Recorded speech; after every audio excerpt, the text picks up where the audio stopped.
podcast. We're your hosts, Brian and Evan.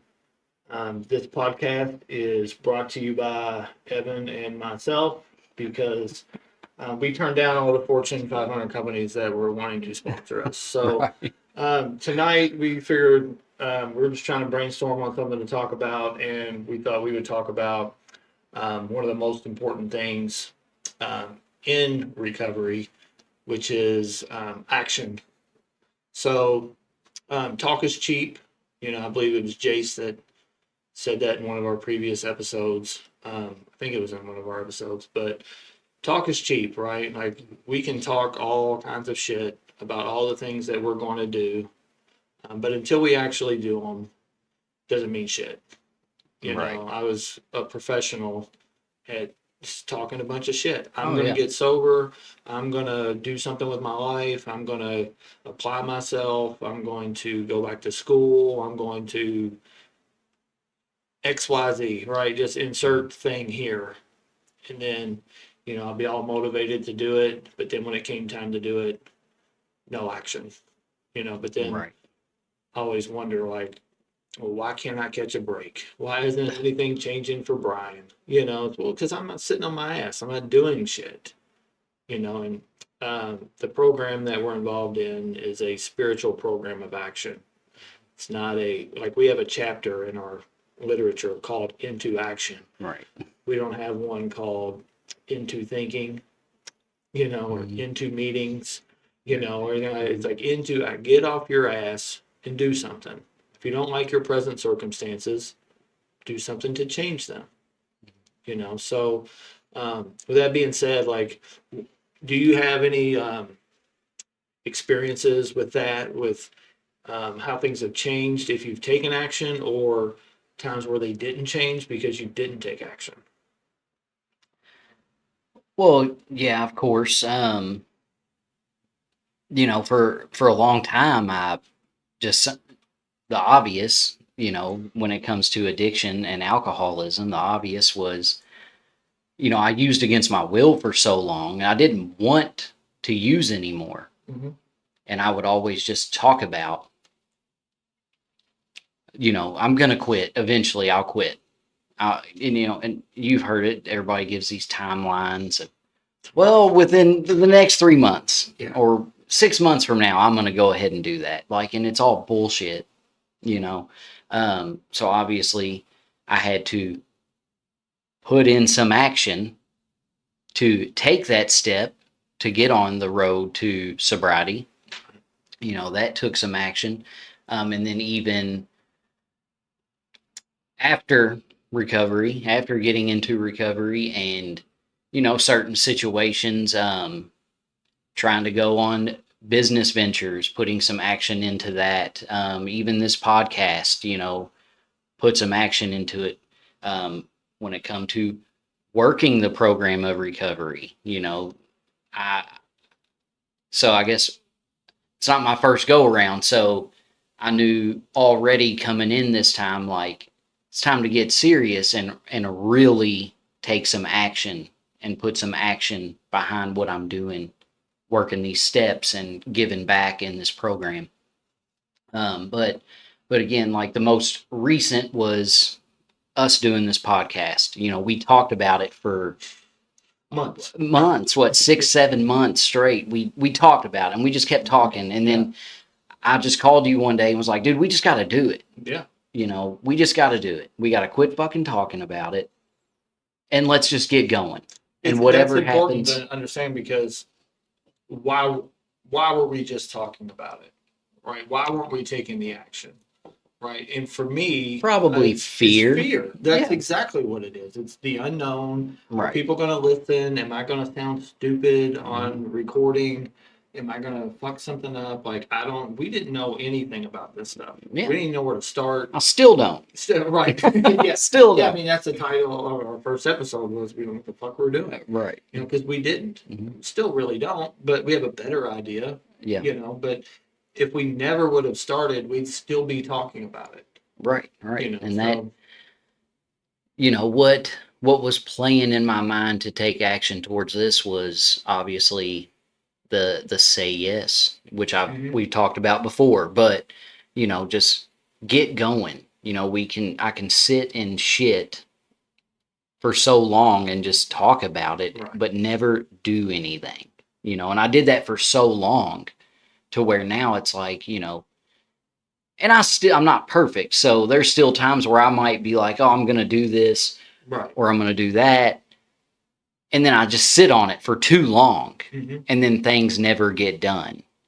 So I always try to keep that in the front of my mind now, like just do it. Like whatever happens, Yeah. it's either meant to be or it's not, and it's going to work out. And as long as you're putting in the action to it, just to get moving. Yeah, and usually the thing that's keeping us from doing it, right? We said fear, but it's like, what's the fear of? A lot of times it's failure, right? Mhm. But if I don't start, I'm 100% guaranteed to fail. Every time. It's just like in Yeah. basketball, you miss every shot that you don't take. Right. You Yeah. know, so why not take a shot? Yeah. Who cares? I fail, okay. Like, what did it really cost me? Um, so that fear, the fear of you not doing it, is going to cost you in the long run much more than what doing it will cost you if you fail at it. Right. So like if I put myself out there and do something and I fail, well, what did it really cost me? And maybe it did affect my pride a little bit, my ego. Mhm. It maybe cost me a little bit of money. Okay, but the cost of not doing it at all because I'm too scared far outweighs that cost. Oh, every time. Right? Because Every there's time. the what if. Yeah. What if I, did I wait too long? Or, what opportunities did I miss out on? What did I miss out on learning through that process? Right. So like at the very minimum from us doing this, it's a learning process.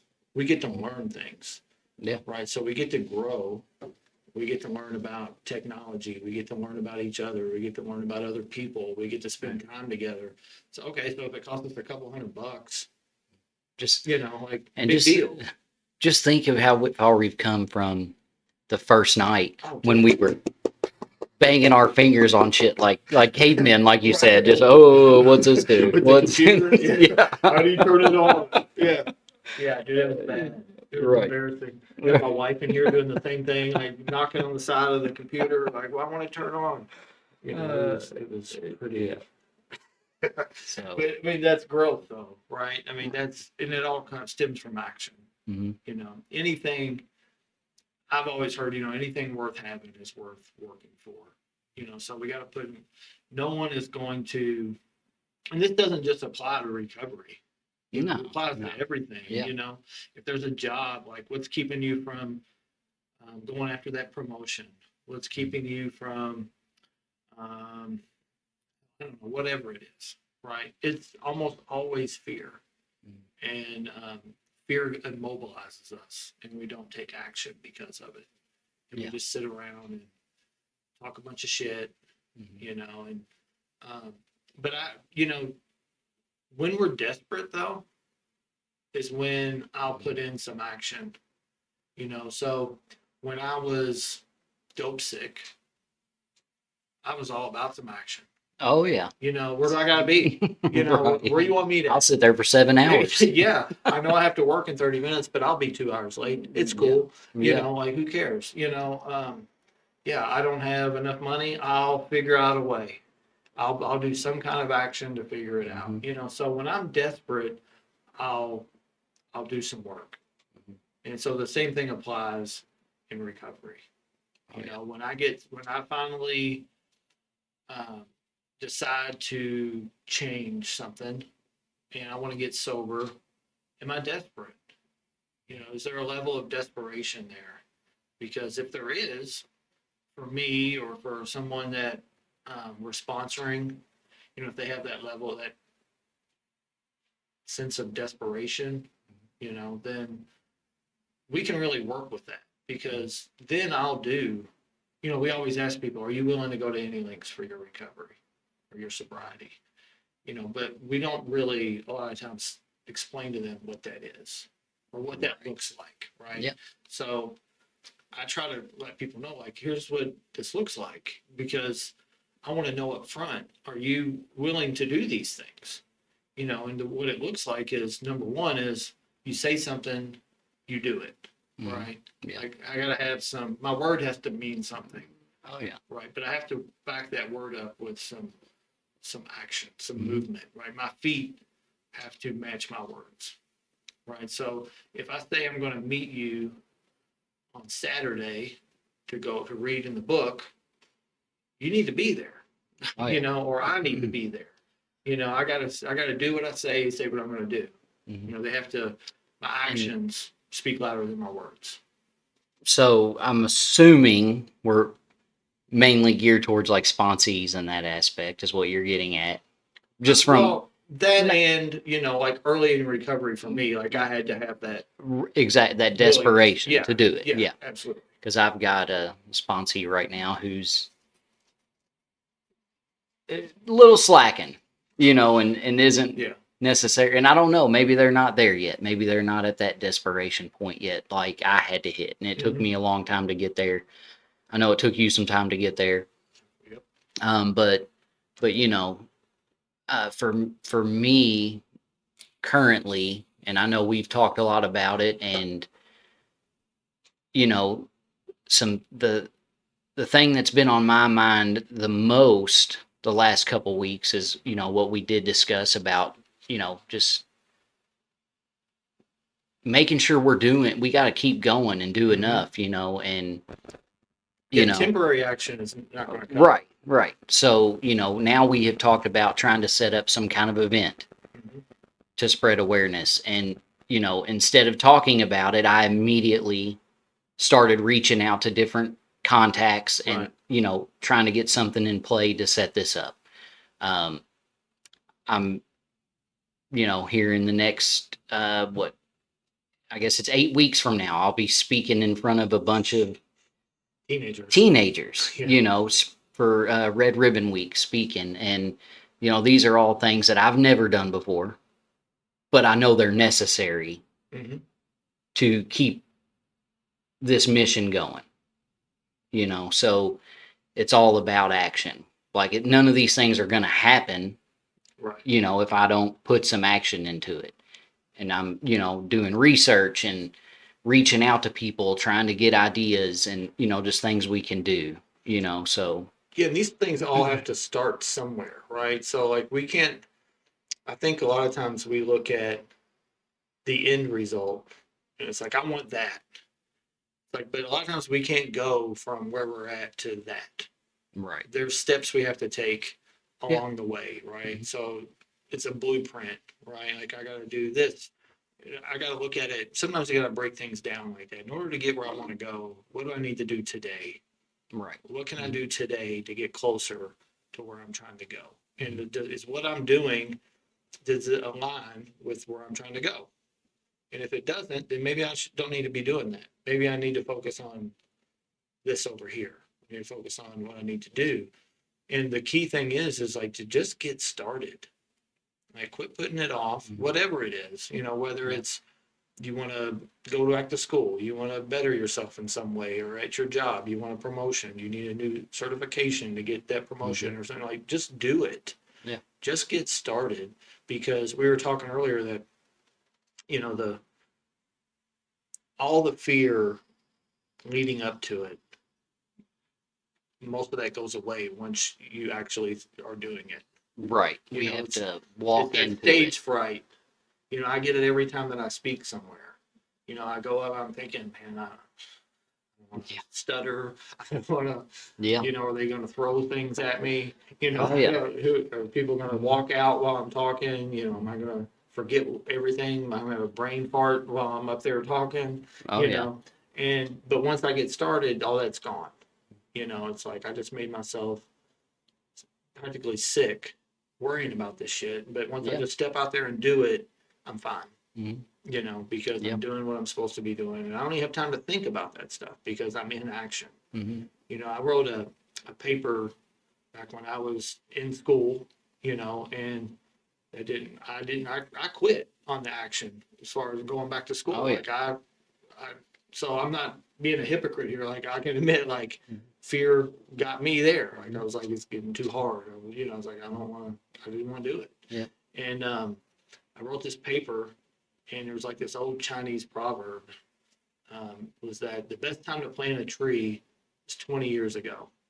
The second best time is today, right? Because, and what that means is, yeah, these things may take time, but if I keep putting it off, the longer I put it off, the longer it's going to take for that tree to grow, right? So it's the same thing with any avenue that I take in my life, whether I might look at it and say, God, that's going to take a long time to get there. That's going to take 5 years. Well, that time's passing regardless if I'm taking steps to get there or not. Mhm. That timeline is just getting pushed back. And then 5 years, before you know it, 5 years is going to pass by. And I'm going to go, man, I wish I would have done that 5 years ago. I'd already be done. Yeah. Now I haven't even started, Right. And I just think that that fear of taking action into something new, like sobriety, it's something new, it scares us, Mhm. because I've built up, or we have built up over years, all these defense mechanisms, these character defects of things that they're tools that I use to keep me safe. I don't have to put myself out there. I don't want to put myself out there. I use that fear to keep me safe, even though it keeps me stuck. But to me, when I'm living in it, it's keeping me safe. But it's the furthest thing from the truth. Right.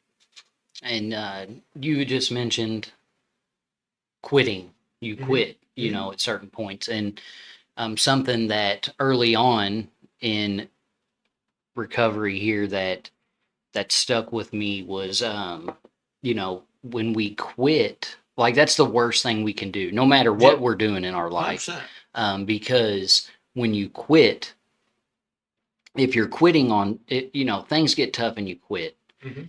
That is setting a pattern it mentally in your For life, sure. because once you start to quit things, and I've experienced it, because when I was younger, early on, I quit a lot of things Mhm. because they got too tough. Yeah. So I quit, right? And that sets up a pattern in your life, and it just makes it easier for you to quit every Oh, yeah, time for sure. down the road, right? So when things get tough, especially nowadays in recovery, I just keep going. Mhm. I just know I can't quit, because especially for me, it was so, I did it once I started quitting certain things when I was It becomes younger. really easy to justify. Exactly. It became so easy. And then it was just this cycle where I would start something and quit, start something and quit, so, and that carries over into so many different things, to where, you're quitting every job you get because it's tough, or you don't like it, and then that turns into making it easier to quit on your marriage, to quit on your children, to Mhm. quit on any other relationship, to quit um, any type of venture you're going on. It sets up a cycle in your life, and it can be hard to break that once you get so used to quitting everything. Mhm. It can get hard to break that. So even in recovery early on, like talking about this desperation, when I got sober, I was so desperate that I was doing so many different things. And especially early on, when I had this strict schedule set up for myself, and I'm working the 12 steps this go around, and then immediately into refuge, and then immediately back into the 12 steps again. And it was just boom, boom, boom, boom. For this first year, I'm doing all these things for recovery. There were several times where I was like, this is too much. Like I'm doing, Right. but I knew I had to keep going, that quitting wasn't an option, so I had to keep going. And that's where I'm still at today. Like, quitting is not an option.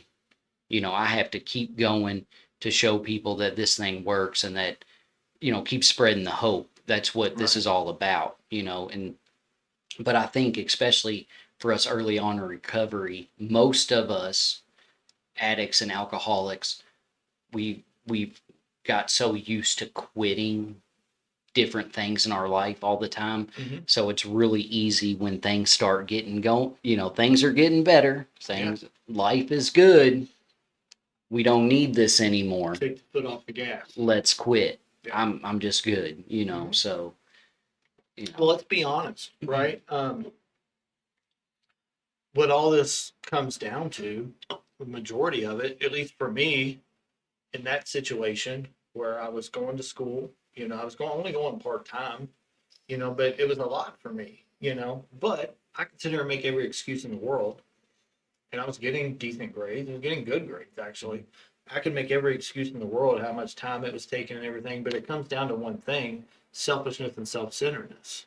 Mhm. That's what it all comes down to. If I'm Oh being yeah. honest, that's where it comes. It's where it comes from, right? I don't want to give up my nights, studying, reading about stuff that I'm not interested in. Mhm. Yeah. I'm just being honest. That's what it is. It was my form of selfishness, Mhm. and selfishness comes out in a lot of different ways in our life that we don't realize we're being selfish, or neglectful. Like, neglect is selfish, right? Because, like, say, so in the past couple of years, I've really made a focus of taking care of my health, my physical health, Right. Yep. and we've talked about this, and I never viewed it like this before, but me letting myself balloon up to 240 pounds, being out of breath tying my shoes, and just sitting around being lazy all the time and just eating like a fucking asshole, right? Eating everything, Oh yeah. and I was being selfish, right? Because number one, that is not a good example for my children. And I would like to be around as long as I can to be involved in my kids' lives, right? So if I'm not taking care of myself physically, then I'm being selfish. I'm neglecting them by not, number one, showing them a good example of how to take care of themselves. Because why would they be healthy if their role model isn't? you know. And then I'm being selfish because I want to eat what I want to eat. And so what if I die from diabetes at 65? Maybe I could live to 75 or 80 and get to Yeah. see grandkids go to school and things like that. Like, it's selfish. Like, almost everything, every problem that we have, we can draw a direct line back to how we're being selfish. And that's why when I quit, I was being selfish. Yeah. Is because things were getting tough, and I reverted back to what I always did. And I think that comes especially when people first get sober, because I know for me, I packed on the pounds, Oh, wait. Okay. the weight, and Yeah. I think Oh, for sure. It's like how I'm going to it's eat. because food makes us feel good still, Yeah, right? absolutely. So, even for me, I got up there to at my heaviest, I was at 210, and then you know, but I watched you going on this journey, Mm-hmm. and in turn, it helped me, Right. because now I started coming to you about how do I eat better, and you educated me on what I need to do to lose weight, and that's I took your advice and it's You took worked. the action. I took the Because the action. advice is, I can give you Right, all the advice in the world, right. and it doesn't mean shit if you don't So do it. exactly, you yeah. know? So, um, but you inspired me to do that, and Right. so. But what did that look like for you? So, well, you were sober for a couple years and then you decided to go back to school Mm-hmm. and then you decided to so let's touch on that. You'd been sober for a couple years. When did you go back to school? It was like about 2 years in. So like Okay. a year So and a half, 2 years ago. right. So Yeah, a little over 2 years ago. Went and did 2 semesters. all right. So you got sober for almost 2 years in, you decided to go back to school. Then you came to me at one point with potential business opportunity, Mhm. and we went on that venture. Um, then you decide, or we started this podcast, a and lot. now you're a certified personal trainer, Right. which is something new. You just Just did. achieved Yeah. that that and finished that completion and got your certificates. So on with all of that and everything you do for the recovery community and your personal recovery, what did that look like for you as far as the making the time to do Right. that? What did you have to sacrifice to do all these things? Did you have to sacrifice? Like, what did that look like? Yeah, I think that if something is important to us, we'll make time. If something really matters and it's something we really want, and I think that might be why part of the reason why I didn't finish the whole school thing, because this disease will be treated. It's the only disease that won't go untreated, Mhm. right? So it'd be treated with recovery, be treated with drinking, be treated with suicide, some relationship with food, um, going back to school, like, and that's what that was, I think, is like, so I was working at RAC then, it was towards the end of it, and I wasn't in a bad place, but I wasn't in a really good place either. And we've kind of touched on that before in here, like it was starting to really affect me.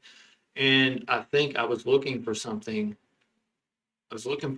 out there to make me feel better in here. Mhm. And I was like, okay, I felt like I was at a dead end place working there. Like I couldn't, there was no moves to make without a degree. Mhm. So I just came up with the idea and I was like, oh, I like to help people. So I'm going to do some social work, you know? And then once I got into it, after a couple semesters, I was like, I don't really want to do this. I was like, I just made this, I'm doing this, like I got all motivated and one day and Right. was like, I'm going back to school. And then I was back in school and I was like, why did I do this? Like, Right. um, I really, I was like, I don't know if I really want to work in this field, you know? Um, so that led to other things. I was like, I want to work in the field, but I don't want to do it in a certain capacity, you know? So that kind of led to the business thing. I was like, you know what? I was like, why not me? It's kind of the attitude that I had. I was like, I know that there's something out there for me. I just don't know what it is. I've always been that way. People would ask you, like, what do you want to be when you grow up? A ninja? I Right. don't know. Right. Like live in the shadows as a ninja. Like as a kid, that's something I wanted to do. Like I want to be some kung fu Bruce Lee person, Jean-Claude Van Damme, an action movie star. But not really built like that. So and I can't act. So at least I don't think so. Um, I can barely act normal. But it's like there's got to be something. There has to be something. And I was like, let's just see what's out there. Fuck it. It was just kind of my attitude was like, try it, Yeah. see what happens, because that's the opposite of what I've always done, right? Is actually take a chance, Mhm. bet on myself, see what happens. And I've never done that. I've always Right. done the opposite. So something I learned in recovery is I need to do a lot of things I need to do are the complete opposite of what I've always done. So what I've always done would have been like, you know what? Just put your head down. Just keep going to your job, even if you're not happy. Just keep doing that, and eventually someone will show up on your front porch and say, "Hey, we have this great opportunity for you," and that day never came. Right. I'm still waiting. Yeah. They might Yeah. show up. But probably not. So I was like, if you want to make something happen, you're gonna have to make it happen. Mhm. You're going to have to trust in the process. You're going to have to take some of your own advice. I'm really good at helping other people, but sometimes it's like myself, Right. it's hard to take my own advice. I gotta, so I had to look at things and it was like, dude, like, what would you tell one of your sponsees if they were in this situation? What would you tell them to do? Mhm. Or what would you suggest? So I started thinking things that way. And I was like, okay, now I'm just going to go do that. So we tried to make some things happen. We got really close, Yeah. and they didn't happen. And I'm glad they didn't, because it wasn't meant to be, you Right. know? Yeah. So, but that led us here, Mhm. you know?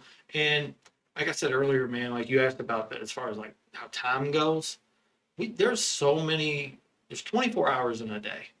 I think I sleep 6 to 8 hours, right? So there's 16 hours in a day.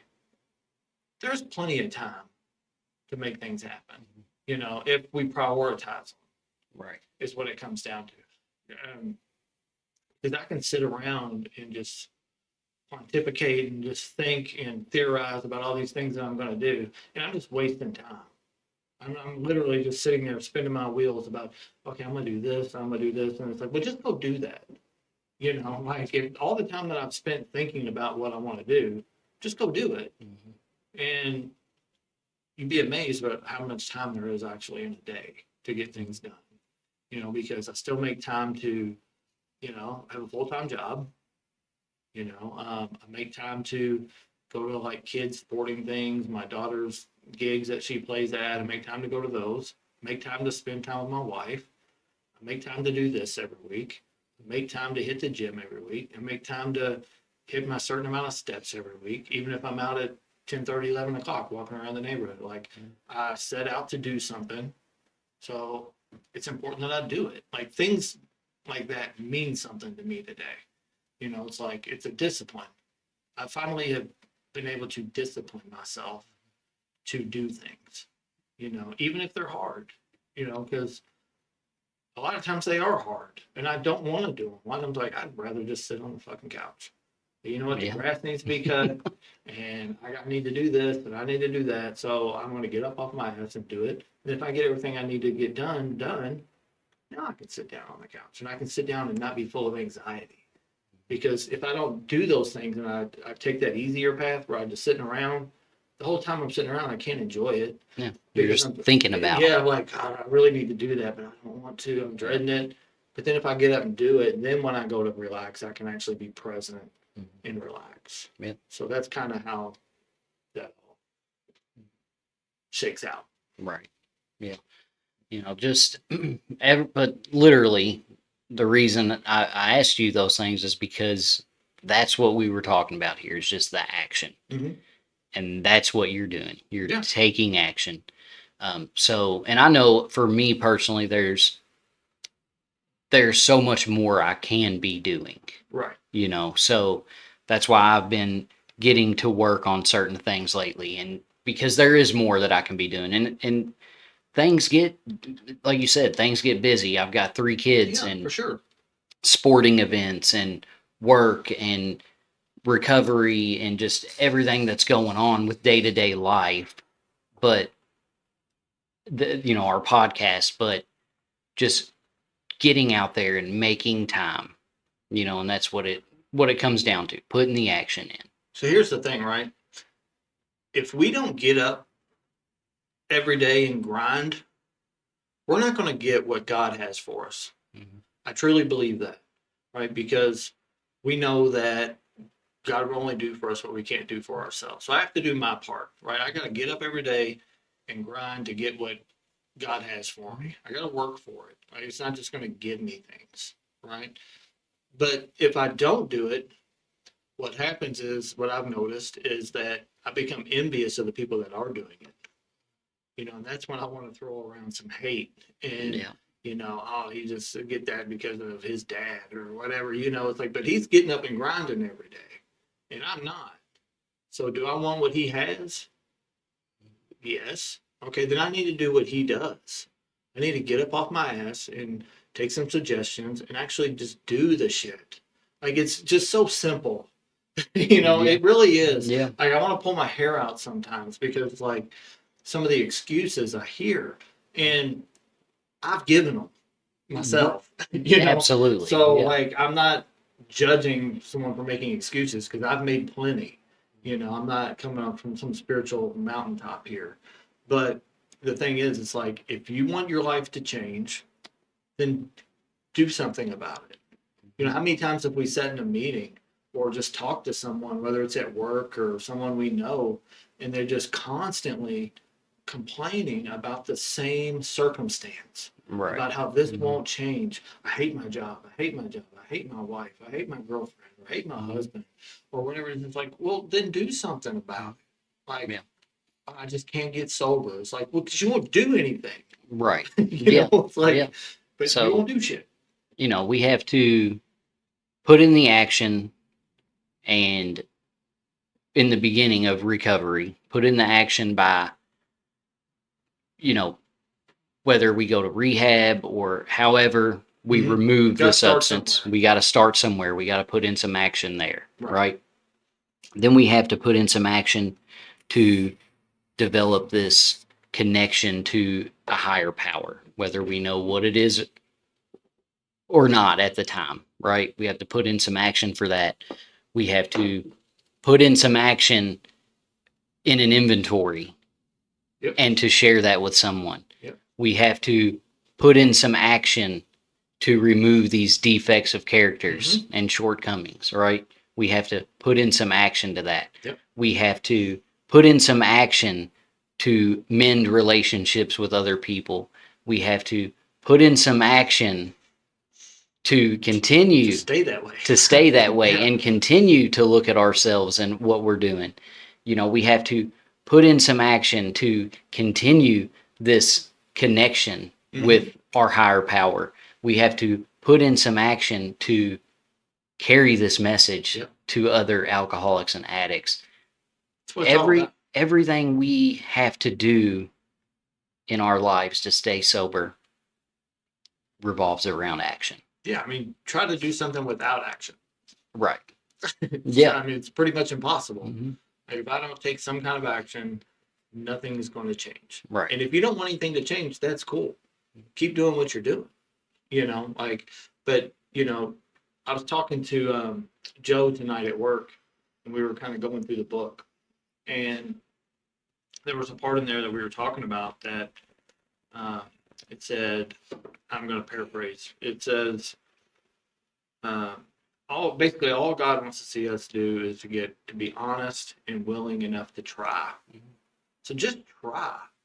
You'd be amazed how far you can get by just trying. Oh yeah. You don't have to do it perfect. None of us are going to do it perfect. Mm-hmm. It's not like we come out of the gates and we're just like super sober. Right. I'm crossing every T, dotting every I. No, it doesn't work that way. Yeah. But just try. You'd be amazed But- with what can happen in your life if you just try some of the things Right. that are suggested. And which I see it a lot, especially people newly in recovery. They give it a lot of lip service Mm-hmm. and they do a whole lot of talking, right? But they're not putting in any action. They can be all over social media. Thank God for another day sober. I'm so grateful. I'm so grateful to be sober. Thank My God. actions don't show it, but I'm grateful. I'm never going back. This is the end. Yeah. Never, and that's a great mindset to have. Right. But if you're not putting in any action, Mm-hmm. how long is that sustainable? It's just talking shit. I've done it. Right. I have too. I've done it It's just personally. talking shit. Yeah. So yeah, that's all it is. It's just talking a bunch of shit. Yeah. So what does action look like? We were talking about earlier about, are you willing to go to any lengths, right? So when I work with guys, I explain it to them like, hey, what this means is you're going to make a commitment. We're making a commitment, both of us, from the very jump, that we're going to, if we start something, we're going to finish it. We're not going to do it half-assed. We're going to go all in. You're either all in or you're out.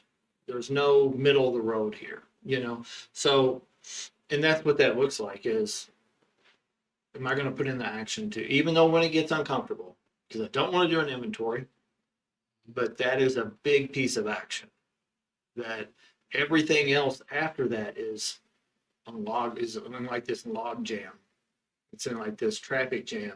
We can't clear up any of this stuff because we're stuck on this inventory, right? Because I can't go to God about my defects of character. I can't clean up my past. I can't work with others. I can't do any of this stuff that is really going to be beneficial for me until I get done with this inventory and find out what those defects are. I can find out what's really going on, what the truth is about me, right? And the things that the way I've looked at the world. But I can't get there because then that's where we lose people, right? We lose people at steps 4, 9, and 12. Yep. That's where we typically lose people is 4 because they're working on an inventory that they're not really working on. Right. 4 months later, They I'm just, almost done. They just don't want to do it. Yeah, they don't want to do it. But if I told you, hey man, when you start this inventory, as soon as you get it done, and if it's honest, I got a suitcase over here with $10,000 in it. Mhm. It's yours. They'd have it done in a day. Oh yeah. They'd have it done in an hour. It'd be done. It'd be the most thorough, perfect inventory you've ever seen, right? So it's not that they can't do it, or it's too daunting. It's just a lot of it's laziness. Yeah. And then step 9, we lose a lot of people Mhm. because they get scared. And this is Yep. where, and that's where I quit. That's where, but it wasn't really because I was scared, man. It's just I didn't really think I needed to do it. Mhm. I didn't really understand step 1. I didn't. That's where all of our problems are. They're all step 1 problems. I don't have a 4th step problem.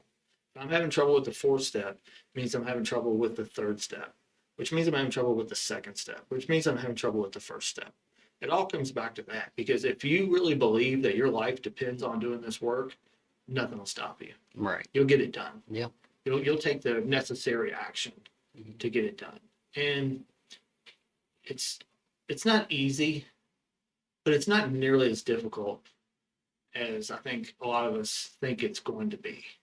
Well, and that and we make it difficult. Yeah.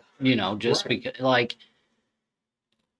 there's That's where good literally sponsorship comes there's and there's literally nothing sweeter than the freedom you get at the end and how rewarding it Oh, is yeah. in the end of working this process and, Mhm. and really doing it and working through it. There's nothing sweeter, you know.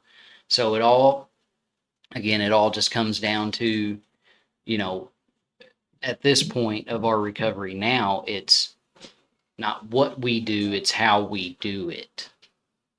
Okay. Yeah. You know what I mean? It's how we do it now. Yeah. That we need others to see how we're doing this thing Mhm. and making it last, and keeping it going.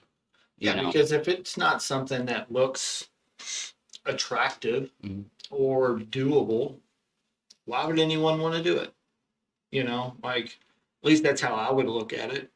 And I know that's how a lot of new people look at it. Like if I'm 4 years sober and all I do is talk about how bad my life is, nobody's gonna want to do that. Nobody's gonna want to take the Right. action for that. Yeah.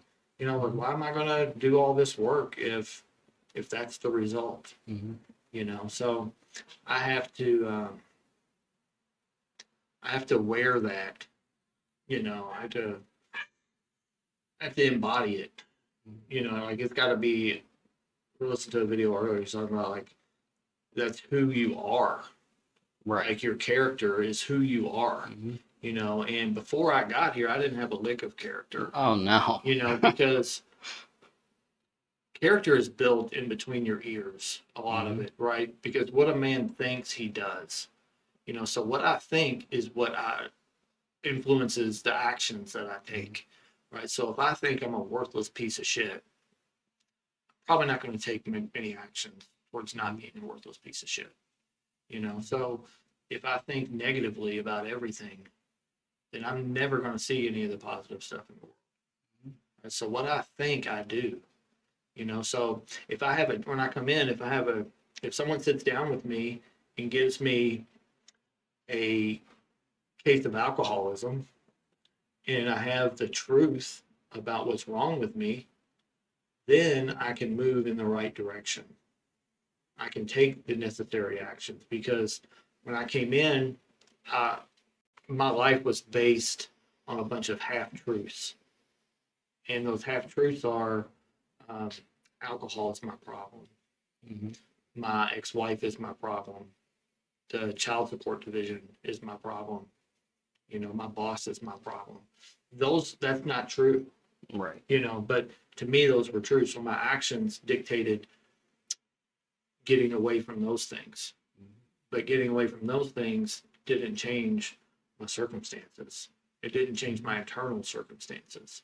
So I had to do it from the inside out instead of, so I have to take actions that treat what's going on inside, not what's going on outside. Because if I treat the inside, that will take care of everything that's on the outside. Right? So if I work the steps, that will give me a totally different outlook on my ex-wife. Because I'll go through the amends process, I'll see what the truth was in it. I can get free of it and stop being a victim. It'll help me with my finances, you know. It'll help me with my current marriage. It'll help me with my kids. It'll help me with my sobriety. It'll help me with living in life, right? So it's a design for living, you know. So if I treat all that stuff internally, then it takes care of all the stuff out here, right? But I was always focused on, I gotta change people, places, and things, right? It doesn't do anything because they're not the problem. I'm the problem. Right. I take me everywhere I go, unfortunately.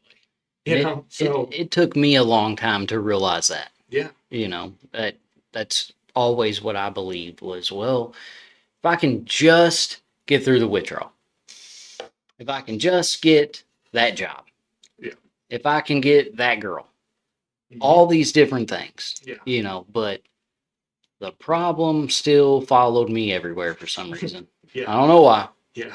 It's I like, do God, now. God, if you could just send the redhead my way, it's like, God, if you could just take this redhead away from me, Right. you Yeah. know, or it's like if you could just give me the kids, you know, in the house, and you get that, it's like, God, if you just take this house, just take these kids, you Yeah. know, I'd be okay, Yeah. you know, or if I'd make this amount of money, I could be okay, right? But none of that did anything, you know, because I wasn't treating the real problem because it was based on a lie, Yeah. you know, of what's really the problem. And so I had to treat me. I treat myself. I treat my internal stuff that was going on. And then that's the beauty of the program, of the steps, because it just, all that other stuff just takes care of itself if I take care of the actual problem. Mm-hmm. You know, it's like having a flat tire or something and asking someone for a jump. You know, you give me a Right. jump, bro. Right. It's like, we got a flat. Well, yeah, I know, but can you give me a jump? Right. You Yeah. know, didn't wonder why I like it. Why do I still got a flat? He jumped my car. Why do I still got a flat? You know, it's because that's not the problem. Right. You know, so removing people, places, and things, it's like, it's funny because, yeah, I mean, should I be going over my, hanging out at my drug dealer's house? No, of course not.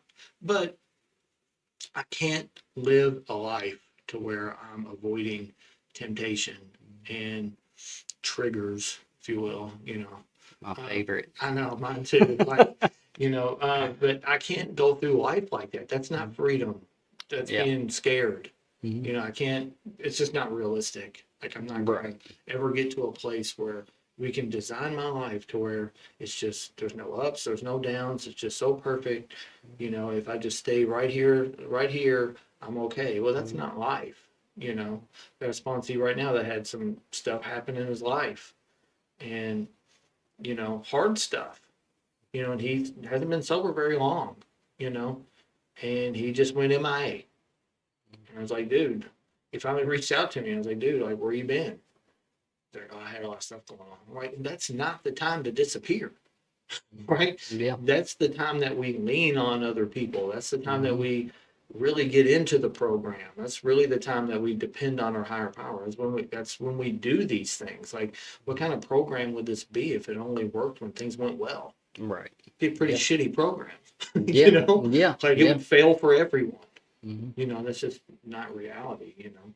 So, but I mean, it all comes back to action. If I want to change all those things out there, I got to take action to change me, you know, because I can't change those people. Can't change those things, but I can change me, Right. or I can do the work necessary so that God can change me. Mm-hmm. I should put it that way. Yeah. You know, so Yeah. I mean, I can agree with every bit of that, you know, and fucking which, better. right, which Because it's brings right. us to the, you know, the serenity aspect of it all too. You know, like you're saying, that the chaos, you know, the serenity is having that peace within the storm when things are going bad, when we stay grounded and we keep taking action. We keep doing these things, Because the storm's coming. Oh yeah, every time. It's It's coming. always coming and going. Yeah. And so, it's every aspect of my life has to come down to action. It's just that simple. And getting people early on in recovery to just because it is easy when you first get sober and you're feeling good, like it's easy just to let that. We were at the meeting the other night, and that's what somebody said was that, just physical sobriety is enough, and it's easy to look at it that way, but that's not the reality for No, me. me neither. It's just not the reality. So No. I have to keep the foot on the gas, and even though maybe and it's evolved over the years, in different things that I'm starting to see that I need to do, to keep growing, and for so long it was just one sided, Mhm. and I think if I really look at it, I think a lot of it was still very selfish of me because it was, obviously we have to get sober for ourselves first, Right. so we, in a sense, we are still being selfish in that aspect. I don't think it's selfish though, because it's benefiting other people. It's the good selfish though. That's Yeah. what I'm getting Yeah. at. It's a good kind of selfish. But then it was like, even over the last, the last few years for a long time, it was still mainly geared towards that, Mhm. if that makes sense. Yeah, sure. Like getting me together. I'm getting me together. And yeah, and Right. it's benefiting everybody directly in my life as far as family and friends and wife and kids and all that go, but I'm looking for something bigger. I signed up for the whole package. Right.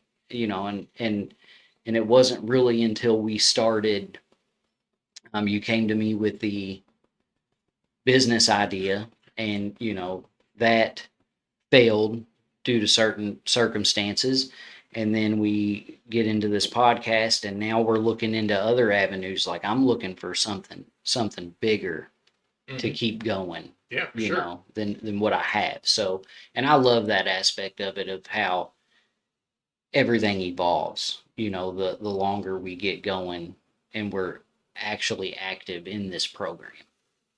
Yeah, because we're always fighting this. The way that I like to put it is we have this spiritual warfare going on in our head. And the spiritual warfare is, um, you can't do that, dude. Yeah. Like, you're not smart enough to do that. Like, you're gonna fail. And I might And- not be, Right. but I'm going to try We'll today. fucking find out, you know. But that's what goes on. It's like this defeatist attitude. It's the fear. It's the disease talking to us. Like, dude, like, or it'll do the opposite. Man, look how far you've come. Man, you've been sober for a year. You don't gotta go to that meeting. Yeah. You don't need to talk to your sponsor. All right. You don't need to go to that treatment center. You don't need to do that. Like, that's all this spiritual warfare, right? Yeah. This stuff goes on and on and on in our head, and it comes to a point where it's like we got to step out on faith, Yeah. and just say, well, let's fucking find out, Yeah. if I'm good enough for this or not, Mm-hmm. because fear is a liar. Yeah. Fear is a liar. It will lie to you every time, and it's just I believe if there's good, there's bad, right? If there's good, there's evil, black, there's white, like stuff like that, right? So if I believe that, then that means if there's a God, then there's an adversary. And that's what I think that is. It's that adversary talking to me. And when that starts talking to me, that's how I know I'm on the right track, that I'm being effective, because it doesn't want me effective. Right. It wants me to sit in fear and just sit on my ass and not do things. So when that stuff starts to crop up for me now, just wasn't always the case, right? But now it's like, okay, I'm on to something. I need to keep going, because there's a reason that this voice is telling me to stop. so I need to keep going. You mentioned that earlier, just you gotta keep going. You can't quit because I've quit so many things in my life and I've regretted every one of them, Mhm. you know. But all the things I've taken a chance on, I haven't regretted taking a chance on one of Right. them. Even the things we have failed at, Yeah, because failure's okay as long as you can take something from it with you it's a good and keep teacher. going. Right. It's You a know, great learning opportunity. and So I don't. I know everything I have failed at in recovery especially, I've been able to take something out of it and grow from it, Mhm. and bettered my life in multiple ways because of that failure, Right. and removed certain people and situations from my life that were needed because of failure in certain aspects. Mhm. I'm grateful for the failure. I'm grateful that I stepped out and gave it a shot, Yeah, at even least though you I tried. failed in certain areas. Right. Yeah. So you mentioned earlier about the storm, right? And you Mhm. said the storm's coming, right? So, but we get to a place, this is something you said earlier, that we get to feeling good, right? Say I get out of treatment or I'm, somewhere in my first, I don't know, 90 days of sobriety, we'll say, and I'm feeling good. And that is the time to get through the work Yeah. because that feeling, that window of opportunity is going to shut, Mhm. and I believe this is my personal experience that when God closes one door, He opens another one. But it's hell in the hallway. Mhm. Okay, so that door opened for us, an opportunity opened, and it shut, slam shut on us, right? And it would have been very easy in that transitional period to just say, you know what, wasn't meant to be. I guess I'm just go back to doing what I was doing and not pursue anything. But we sat in that hallway for a while, and it was like, you know what? I can either sit in this hallway or I can go through this door that just opened up. So I need to go through that door, whether I'm scared to death of it or not, because I know the hallway sucks. Yeah. There's nothing good in that Yeah. hallway. It's hell. So why not? Worst thing that's going to be in through that door is hell. That's where I'm already at. Yeah. So, if we relate that to recovery, you know, a lot of people have gotten out of treatment and they're just kind of in limbo. They're just sitting there, they're not working the steps, they're going to some meetings, they're just kind of in between. They don't know which way to go. Um, and that's hell, Mhm. because I know what that's like. And that is fighting every day for your sobriety. That is just clenched up, Yeah. just fighting every day. And it doesn't have to be like that. It really doesn't. There's a way out and there's another door. Mhm. And we went through that door and it's that door is there for everyone.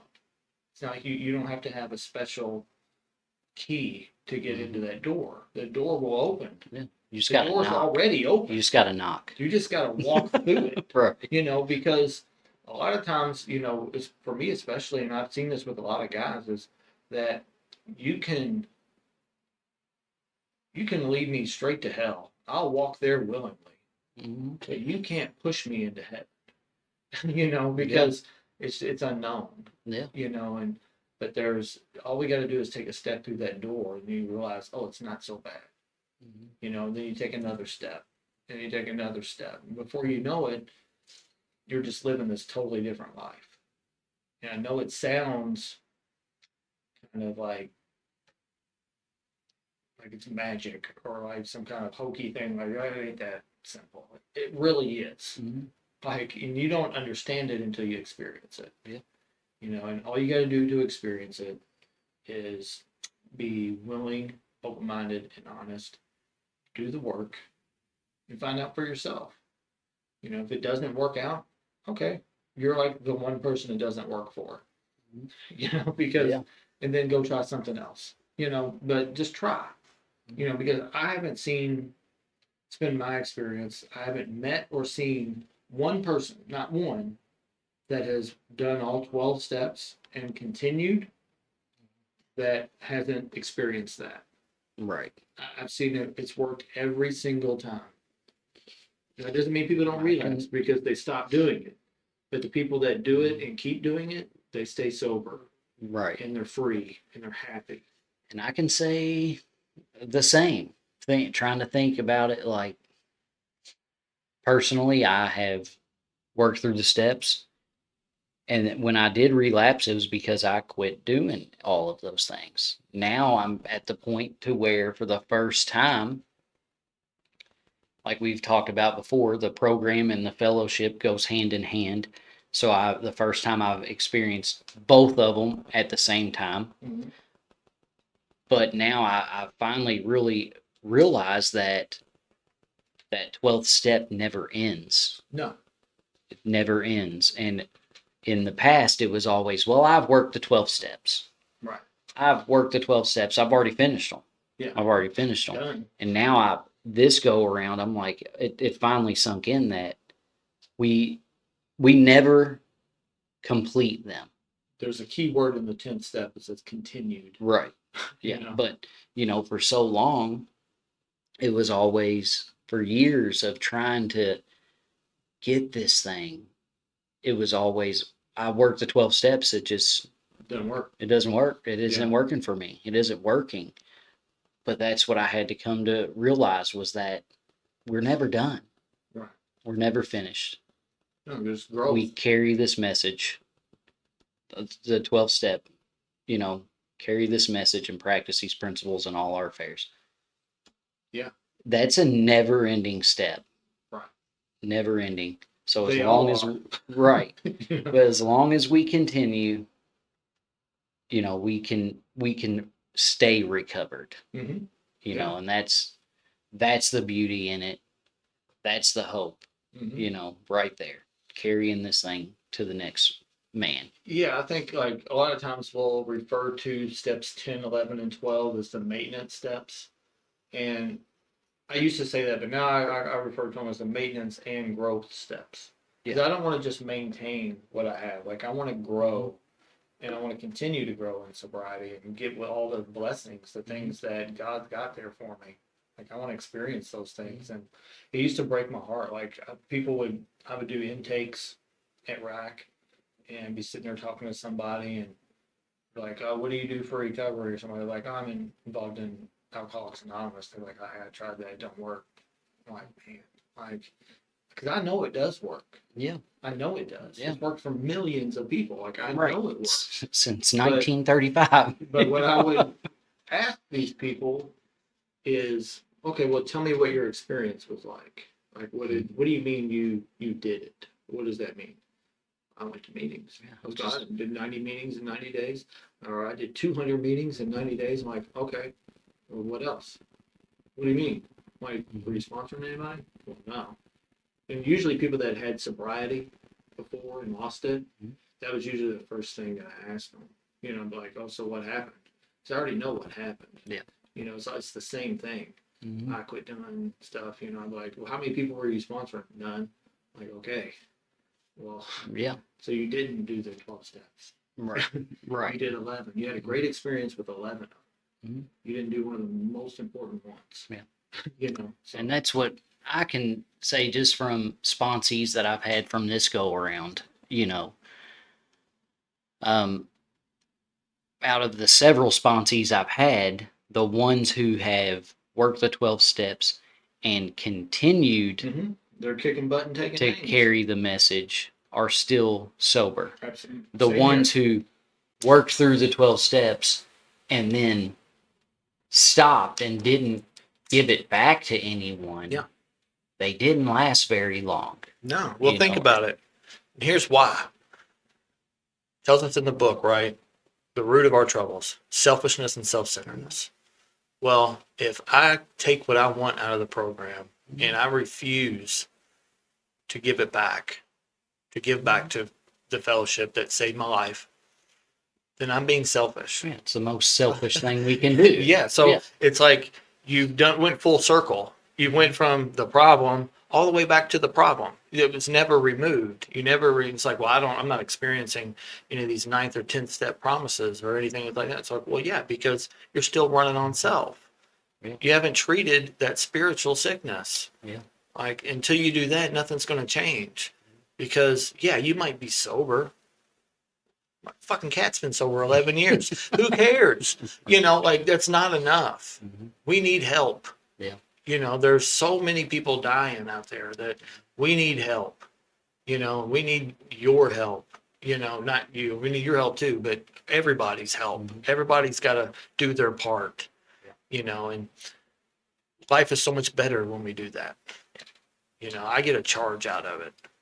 Every time somebody calls me or, I start working with somebody and, it's just like, man, this is what it's all. And then you see them do it. And it's just like this great feeling, and I used to think that was bullshit. People say, oh, it's like a high. I'm like, okay. Yeah. But it is. But it is. Yeah. And it's one of those things like you don't know what you don't know. Mm-hmm. You don't know until you do it. Yeah.